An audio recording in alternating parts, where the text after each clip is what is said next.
So hey guys, it's TheRetroReviewer here, and this is the first video for the new year. So happy new year everyone who's watching my channel and has been watching my channel. There's a couple people who have been watching my channel for a while, and I thank everyone who's been watching my channel, keeping up to date and giving me advice. So now we're going to move on to the topic of this video. Now I'm going to pick up about an hour ago. I just cleaned it off. And it's a video game, it's for the Super Nintendo. I just cleaned it off, and this is what it is. Plok for the Super Nintendo. This is basically a hidden gem, really. This is a hidden gem of SNES games, but it's been becoming a bit popular over the months, and this thing goes for around 50 bucks, I think. I got this for 20 bucks, so that's pretty good. It's not boxed, it's just a cartridge.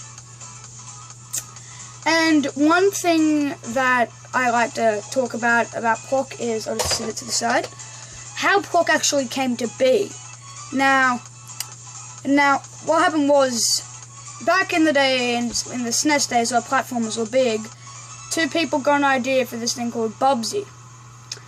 And Nintendo was all like, hey, it's a platformer, let's just slap the license on it. And they did, and Bubsy was really bad, so they said, no more licensing. But while Bubsy was being made, two people had an idea for a game called Plok.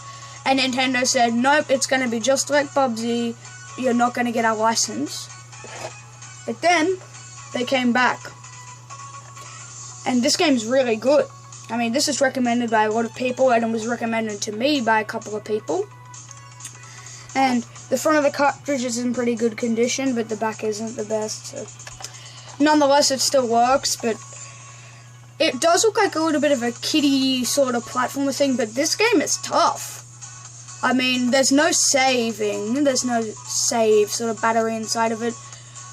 The game goes for about 2 hours if you know all the tricks and all the things. And you gotta do it all in one sitting, and it's a pretty hard game at that, but a couple of my friends have got this game, and they got it from actually, well, they got the game from a place, and it was from a closed-down rental store, so, that just makes it more rare for them, but I just got a good old Plok. And, now I'm gonna move on to talking about the actual game. Now, Plok's gameplay is sort of like, he attacks by, like, throwing his limbs off. It'll be his arms, then his legs, then his everything, and then, I suppose, well, you guys better take a look. Well, that's a bit tough, but what I'm saying is, it's sort of like Rayman. Yeah, sort of like Rayman. You know how Rayman's arms and legs are dangling everywhere, you know? Well, the funny thing about Plok was this game was made before Rayman. So Rayman sort of took, so Ubisoft made Rayman and sort of took Plok's idea of detaching sort of arms and legs. But I very, very, very much like the art style of this game.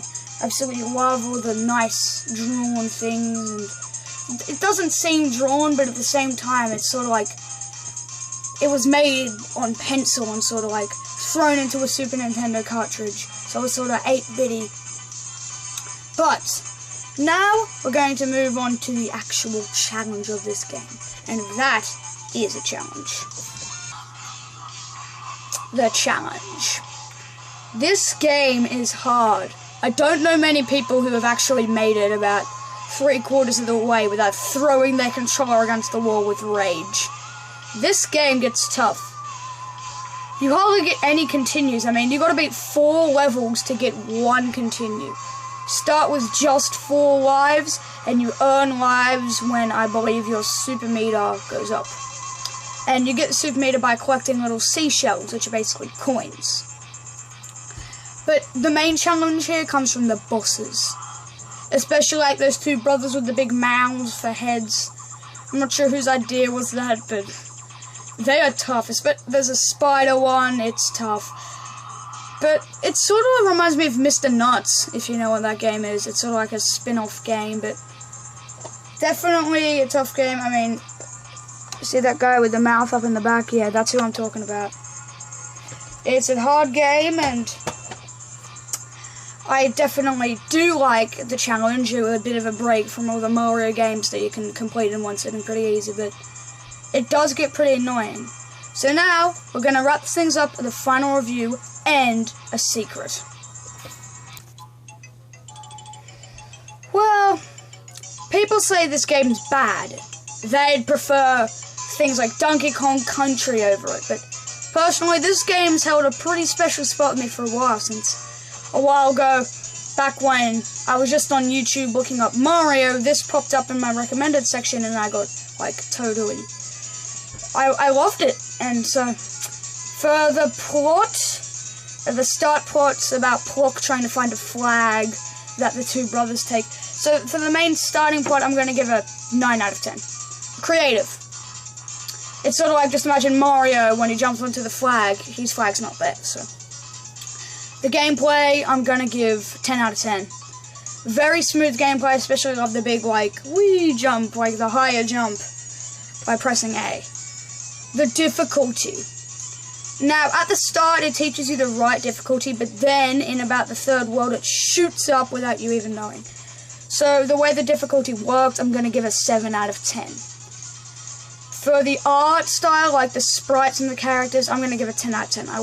If I could give it an 11, I would, but I love this art style, so amazing. So, Plok with me gets a 9.5 out of 10. Now, make sure you guys subscribe to TheRetroReviewer, since he was the one who helped me actually he helped me with some facts on this game, Plok. But now onto the secret that I was telling you guys about. I'm starting a new series where I talk about characters I want and some other people want, maybe you guys can comment down below, in Smash 5, like the Smash for the Switch. So that's why I'm happy to announce Plok is on this list. I think he could do great. His arms could, like, attach and everything, but his legs could attach, and I think his final smashes, he pulls out his flag, and he's sort of like Meta Knight. Meta Knight droops his cape over someone, and then he does this big attack. I see Plok doing that, and then all his arms and legs charging up, doing this big shot. I mean, that's just a vague overview. Episode 1 will be coming in a couple of days, so stay tuned. Subscribe to me and TheRetroReviewer, the Retro Reviewer out. Keep on collecting, you guys. Bye!